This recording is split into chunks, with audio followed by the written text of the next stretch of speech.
Have you ever wondered why some emotions keep showing up in your life no matter what you do? Hi, my name is Matusz Hanidziar, and the topic of this video is emotional homes, the hidden key to happiness in relationships. Now, imagine this. You're walking through your house, turning on lights in rooms you have been in 1,000 times. You know every corner, every creaky floorboard, every faded spot on the walls. It's familiar, comforting even. But some rooms are darker, colder, and filled with emotions you'd rather not revisit. This isn't just your physical home, it's your emotional home. For the past 7 years, as a hypnotherapist and the coach, I helped people understand the emotional patterns they carry. One of the most transformative lessons I teach is about recognizing and reshaping your emotional home, a concept that can completely change your relationships, happiness, and even how you see yourself. Now, let me illustrate emotional homes with a story. When my daughter Mia was born, I experienced emotions I didn't even know I was capable of. I felt an immense love, but alongside it, an anger that seemed to come out of nowhere. I was angry at her, at my wife, even at myself. It didn't make sense. I thought I'd resolved my past issues, thought I was healed. But obviously, I hadn't. This led me on a journey to understand why certain emotions felt so automatic, so deeply ingrained. That's when I discovered the concept of emotional homes. What are emotional homes? We are all raised in physical homes, but also in emotional homes. These emotional homes are the dominant states we experience growing up. Fear, anger, joy, shame, whatever emotions were most common in our childhood environment become familiar to us. And here's the kicker, we unconsciously recreate them as adults, even if they don't serve us. For me, anger was part of my emotional home. It didn't matter what was happening externally, my mind would find a reason to get angry because it was familiar. And when my identity shifted to being a father, that anger intensified. Now, let's pause here for a moment. Can you relate? Have you noticed certain emotions showing up repeatedly in your life, regardless of your circumstances? Let me know in the comments below if this resonates, and if it does, consider subscribing to this channel or sharing this with someone who might benefit from the message I'm sharing here. I dive deep into topics like this, and it might just help you or someone you know. Thank you very much. Now, back to emotional homes. Why do they matter so much? First, not knowing your emotional home can make you feel like a victim. When I was trapped in anger, I believed it was caused by external things, my circumstances, my relationships. But it wasn't. That anger was always inside me. The same is true for whatever emotions you find yourself stuck in. They are not out there, they are in here. Second, emotional homes take up mental space. Imagine your mind as a music playlist. If the playlist is filled with tracks of fear, shame, or anger, there is no room for peace, joy, or excitement.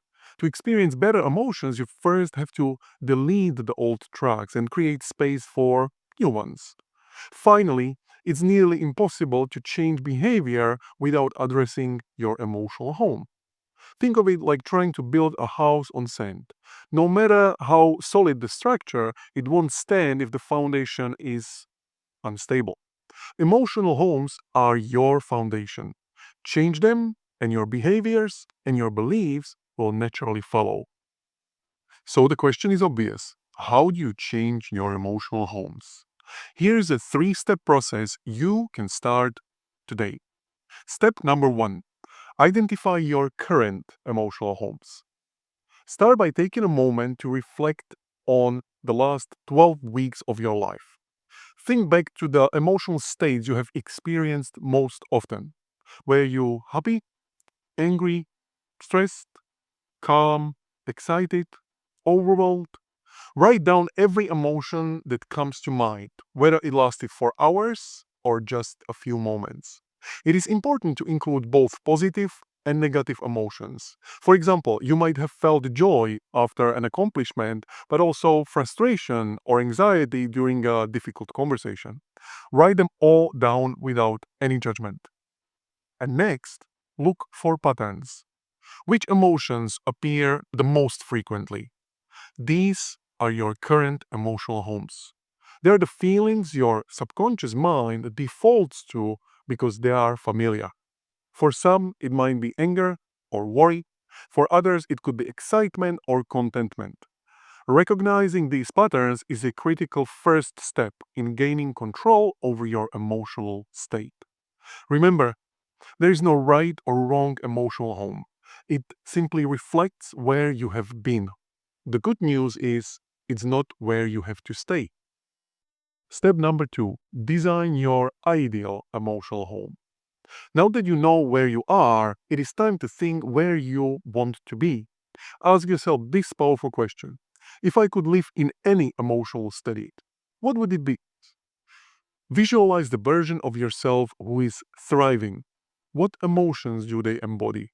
Is it peace? Is it gratitude, confidence, or joy? Is it curiosity? Write down 7 to 9 emotions you would like to feel on a regular basis. For example, your ideal emotional home might include peace, to feel calm and centered, confidence, to take on challenges with ease, gratitude, to appreciate what you have, joy, to find happiness in everyday moments, or curiosity, to stay open and engaged with life. This list is personal to you. There is no one size fits all emotional home, so take your time to consider what truly resonates.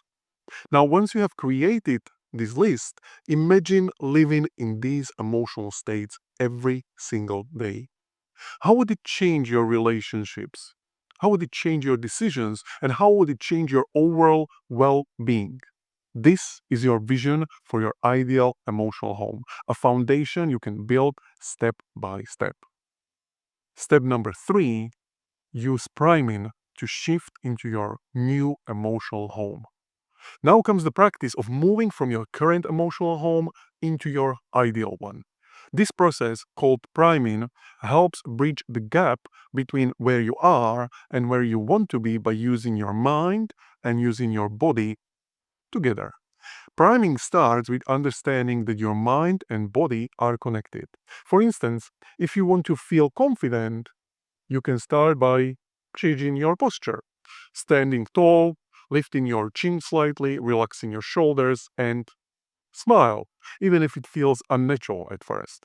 Your body will send the signal to your brain, and over time, it will start to believe the emotion you are projecting.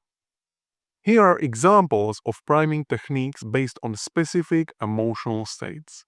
For peace, you can practice gentle breath work, focusing on slow inhales and exhales. You can pair this with calming visualization, such as imagining a serene place like a beach or a forest. For confidence, you can stand up straight, take a deep breath, and visualize yourself succeeding in a task and how it feels. Gratitude, you can write down 3 things you are thankful for and immerse yourself in the feelings of appreciation. Joy, you can listen to music that uplifts you or recall a memory that brings you genuine happiness. You can allow yourself to smile and feel the warmth of the moment. For curiosity, you can think of the moment when you were learning something interesting. You can also use activities that align with your desired emotional state. For example, physical exercise to boost energy and reduce stress, meditation to cultivate calmness and focus, or cold exposure like a cold shower to awaken alertness and determination. The key, like always, is consistency. Practice priming daily, even if only for a few minutes. Over time, you will find yourself naturally gravitating toward your ideal emotional states. Your new emotional home will become as familiar as your old one once was, but this time it's designed by you, not dictated by your past. This process takes time, but it works. I lived in an emotional homes of fear, of anger, and shame for 36 years. Once I understood them, I replaced them with peace, with joy, and connection in less than a month. And now, over 7 years into my work as a hypnotherapist and a coach, I've seen this transformation happen for so many others. When you change your emotional home, you're not just improving how you feel, you're improving your relationships, you are improving your decisions, and you are improving your life. So, what do you think? Does this resonate with your experiences? Let me know down in the comments below, and don't forget to subscribe for more videos like this. And please share it with someone who might benefit from it. Thank you very much.